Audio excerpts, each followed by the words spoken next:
নমস্কার, কাকলিস কুকিং হাবের নতুন আরেকটি ভিডিওতে আপনাদের সবাইকে স্বাগত। আজ আমি চলে এসেছি বরবটির একটা সম্পূর্ণ নিরামিষ রেসিপি নিয়ে। বরবটি হয়তো অনেকেই খেতে পছন্দ করেন না, কিন্তু যেহেতু আমাদের সবুজ শাকসবজি খাওয়া ভীষণই প্রয়োজন, তাই বরবটিটাও কিন্তু আমাদের খাওয়া ভীষণই দরকার। তাই আমি এটা একদম ভিন্ন রকমভাবে ভিন্ন স্বাদের করে বানিয়েছি, আর সেটাই আমি আজ আপনাদের সাথে শেয়ার করছি। এখানে আমি 300 গ্রাম একদম ফ্রেশ কচি বরবটি নিয়েছি। একটু কচি হলেই ভালো হবে খেতে। এবারে এগুলোকে প্রথমে আমি জলে বেশ অনেকটা সময় ভিজিয়ে রেখেছিলাম, তারপরে জল পাল্টে বারবার ধুয়ে পরিষ্কার করে একটু শুকিয়ে নিয়েছি। এবারে টুকরো টুকরো করে আমি এটাকে কেটে নিচ্ছি। খুব বড় টুকরো করব না, আবার একদম ছোটও করব না, যেভাবে করছি এভাবেই সবগুলো কেটে নেব। এখানে আমি হাফ কাপ বাদাম নিয়েছি, আপনারা চাইলে খোসাসহ বাদামও নিতে পারেন। এবারে আর আমি নিয়েছি হাফ কাপ মতো নারকেল। নারকেলটা এইভাবে লম্বা লম্বা করে পাতলা করে কেটে নিয়েছি, আপনারা আরেকটু ছোট করেও কেটে নিতে পারেন। এবার গ্যাসে একটা কড়া বসিয়ে দিয়েছি। কড়াতে আমি দিয়ে দিলাম বাদামগুলো। প্রথমে বাদামগুলো গ্যাসের ফ্লেম লো করে আমি 2 থেকে 3 মিনিট ভেজে নেব। বাদামগুলো বেশ হালকা ভাজা ভাজা হয়ে যাবে, তখন আমি এর মধ্যে এই নারকেলটা অ্যাড করে দেব। বাদামটা ভাজতে একটু বেশি সময় লাগবে, আর নারকেলটা মধ্যে যে ময়েশ্চার আছে সেটুকু চলে গেলেই হবে, তাই নারকেলটা আমি পরে দিলাম। এবারে বাদাম আর নারকেল আবারও আমি 2 মিনিট মতো ভেজে নেব। ভাজাটা কিন্তু একদম হয়ে গেছে। ভাজতে ভাজতে যখন দেখবেন যে বাদামের মধ্যে একটা চটপট করে শব্দ হচ্ছে, তখন বুঝবেন যে ভাজাটা হয়ে গেছে। এবার গ্যাসের ফ্লেম অফ করে দিয়ে আমি এটাকে গরম করাতে একটু নেড়ে নিলাম। এবার একটা বাটিতে ঢেলে নিয়েছি। এখন এটাকে ঠান্ডা করে নেব। এই নারকেলের মধ্যে যে ময়েশ্চার ছিল সেটা কিন্তু একদম চলে গেছে। এবারে গ্যাসে আমি একটা কড়া বসিয়ে দিয়ে তার মধ্যে দিয়ে দিয়েছি 1 টেবিল চামচ হোয়াইট অয়েল। আমি এখানে 2টো ছোট আলু একটু মোটা আর ছোট ছোট লম্বা করে কেটে নিয়েছি। তেলটা ভালো করে গরম করে নিয়ে আমি এই আলুর টুকরোগুলো তেলের মধ্যে দিয়ে দিলাম। এগুলো দিয়ে প্রথমে গ্যাসের ফ্লেম লোতে করেই আমি বেশ কিছুটা সময় একটু ভেজে নিচ্ছি। তারপরে আমি এর মধ্যে দিয়ে দিচ্ছি 1 চা চামচ লবণ।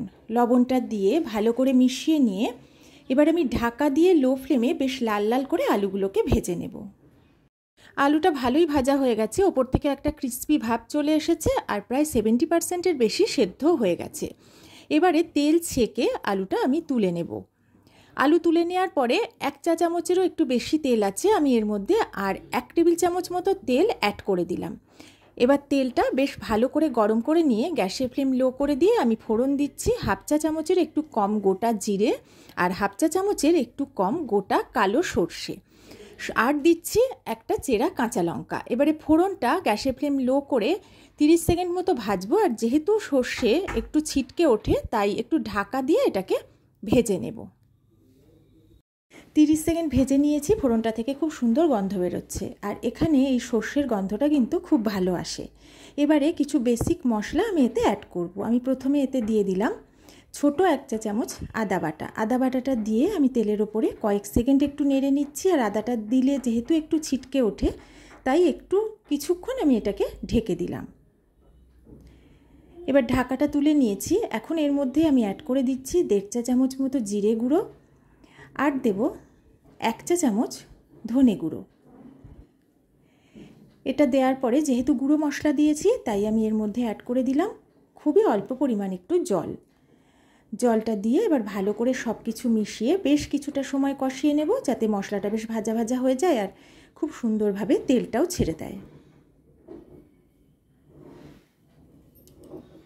ঢাকাটা তুলে নিলাম। মশলাটা বেশ ভালোভাবে ভাজা হয়ে গেছে, তেলটাও ভেসে উঠেছে। এখন আমি এর মধ্যে অ্যাড করে দিচ্ছি হাফ চা চামচ হলুদ গুঁড়ো, আর দেব হাফ চা চামচ কাশ্মীরি লঙ্কার গুঁড়ো। যারা ঝাল শুকনো লঙ্কার গুঁড়ো খান তারা এই সময় ঝাল শুকনো লঙ্কার গুঁড়োটা অ্যাড করে দেবেন। এবারে সব কিছু মশলার সাথে মিশিয়ে বেশ কিছুটা সময় এটা কষিয়ে নেব, যাতে হলুদ আর লঙ্কা গুঁড়োর কাঁচা গন্ধটা একদম চলে যায়। বেশ কিছুক্ষণ ভেজে নিয়েছি। এখন আমি এর মধ্যে দিয়ে দিচ্ছি টমেটো কুচি। 2টো ছোট সাইজের টমেটো টুকরো করে কেটে নিয়েছি।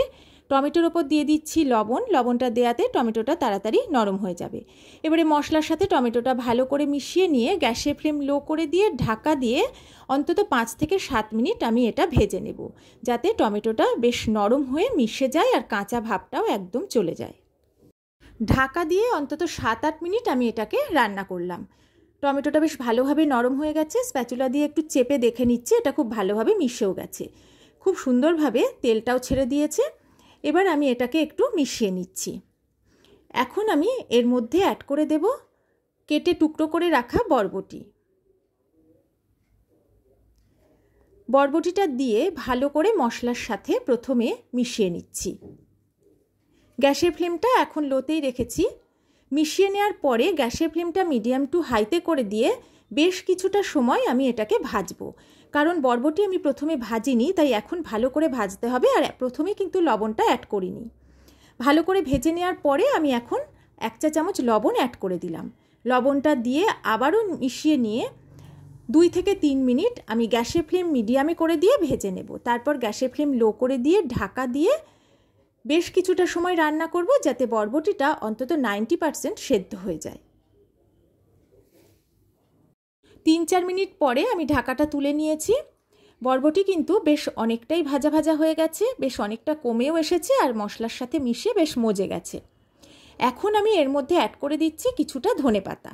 এই সময়ে ধনেপাতাটা দেওয়ার ফলে রান্নায় কিন্তু একটা খুব সুন্দর গন্ধ আসবে। এবার ধনেপাতাটা সব কিছুর সাথে মিশিয়ে মিনিট খানেক আমি ভেজে নেব। খুব বেশিক্ষণ ভাজার এক সময় দরকার নেই। এবারে কিছুক্ষণ ভেজে নেওয়ার পরে এখন আমি এর মধ্যে অ্যাড করে দেব ভেজে রাখা আলু।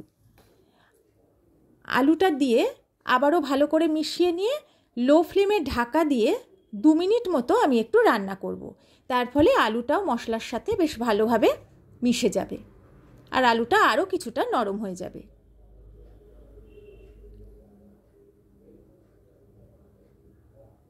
মিনিট 2 পরে আমি ঢাকাটা তুলে নিয়েছি। বেশ ভালোভাবেই সব কিছু ভাজা ভাজা হয়ে গেছে আর বরবটি আলু আরও বেশ কিছুটা সেদ্ধ হয়ে গেছে। এখন আমি এর মধ্যে অ্যাড করে দিচ্ছি 2 কাপ মতো গরম জল। খুব বেশি জল দেওয়ার দরকার নেই, কারণ প্রায় সেদ্ধ হয়েই গেছে সবজি। তবে বরবটি কিন্তু খুব বেশি যেন সেদ্ধ না হয়, একদম সেদ্ধ হয়ে গলে গেলে খেতে ভালো লাগে না। এবারে ঢাকা দিয়ে এটাকে রান্না করব। এদিকে আমি একটা মিক্সির জার নিয়ে নিয়েছি। আমি বাদাম আর নারকেলটা ভেজে ঠান্ডা করতে দিয়েছিলাম, সেটা ঠান্ডা হয়ে গেছে। এগুলো পুরোটাই আমি জারের মধ্যে নিয়ে নিলাম। এখন এই বাদাম আর নারকেলের একটা গুঁড়ো মিক্সিতে আমি করে নেব। গুঁড়োটা রেডি করে নিয়েছি, তবে খুব মিহি গুঁড়ো কিন্তু করতে হবে না, একটু দানা দানা রেখেই গুঁড়ো করতে হবে। আর এটা কিন্তু খুব ঝরঝরে হবে না, যেহেতু বাদাম আর নারকেলের মধ্যে একটা তেল ভাব আছে, তাই এর মধ্যে কিন্তু একটা ভিজে ভাব থেকেই যাবে। 5 মিনিট লো ফ্লেমে ঢেকে রাখার পরে আমি ঢাকাটা তুলে এর মধ্যে দিয়ে দিলাম 1 চা চামচ লবণ। লবণটা দিয়ে ভালো করে মিশিয়ে নিলাম। সবজিগুলো সেদ্ধ হয়েছে কিনা আমি একটু চেক করে নিচ্ছি। আলু বরবটি ভালোভাবে সেদ্ধ হয়ে গেছে। এখন এর মধ্যে আমি দিয়ে দেব 1 চা চামচ চিনি। চিনিটা দিয়ে ভালো করে মিশিয়ে নেব। যেহেতু এখনও এর মধ্যে বেশ খানিকটা জল ভাব আছে, তাই এটাকে আরও একটু আমি শুকিয়ে নেব। সেই জন্য ঢাকা দিয়ে আমি 2 মিনিট মতো আবারও রান্না করে নেব। 2 মিনিট পরে ঢাকাটা তুলে নিয়েছি, জলটা অনেকটাই কমে গেছে। এখন আমি বাদাম আর নারকেলের যে গুঁড়ো করে রেখেছিলাম সেটা এর মধ্যে পুরোটা দিয়ে দেব। এটা অ্যাড করার পরে ভালো করে সবজির সাথে মিশিয়ে নেব। গ্যাসের ফ্লেম লো টু মিডিয়ামে করে প্রথমে বেশ কিছুটা সময় একটু নেড়েচেড়ে নেব।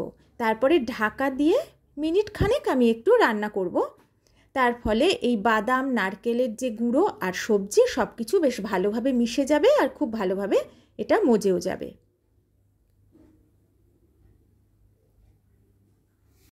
1 মিনিট পরে ঢাকাটা তুলে নিয়েছি, নিয়ে আবারও একটু নেড়ে মিশিয়ে নিচ্ছি। যেহেতু বাদাম দেওয়া আছে, খুব তাড়াতাড়ি কিন্তু রস ভাবটা টেনে নিয়েছে আর তাড়াতাড়ি ড্রাইও হয়ে গেছে।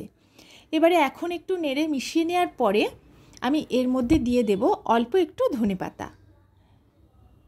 ধনেপাতাটা দিয়ে ভালো করে মিশিয়ে নিয়ে আমি ঢাকা দিয়ে আবারও মিনিট খানেক রেখে দেব। তাহলে ধনেপাতার যে কাঁচা ফ্লেভার সেটা রান্নার মধ্যে বেশ ভালোভাবে ঢুকে যাবে আর রান্নাটা থেকে তেলটাও ছেড়ে দেবে।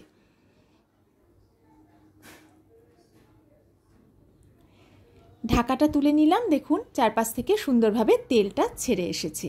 রান্নাটা কিন্তু আমার একদম কমপ্লিট। আমি গ্যাসের ফ্লেম অফ করে দিলাম। এবারে ঢাকা দিয়ে মিনিট 2 একটু রেখে গরম গরম ভাতের সাথে বা রুটি পরোটার সাথে পরিবেশন করব। আলু বরবটির সবজি আমি একটা প্লেটে তুলে নিচ্ছি। এই রেসিপিটা কিন্তু খেতে ভীষণ ভালো হয়। যারা বরবটি খেতে একদম ভালোবাসেন না তারা এইভাবে একবার রান্না করে খেয়ে দেখবেন, বারবার কিন্তু এইভাবে বরবটির তরকারি খেতে ইচ্ছা করবে। যদি আমার রেসিপিটা আপনাদের ভালো লাগে অবশ্যই ভিডিওতে একটা লাইক কমেন্ট করবেন, একটু শেয়ার করবেন। আজকের মতো তাহলে বিদায় নিচ্ছি। সবাই ভালো থাকবেন, সুস্থ থাকবেন।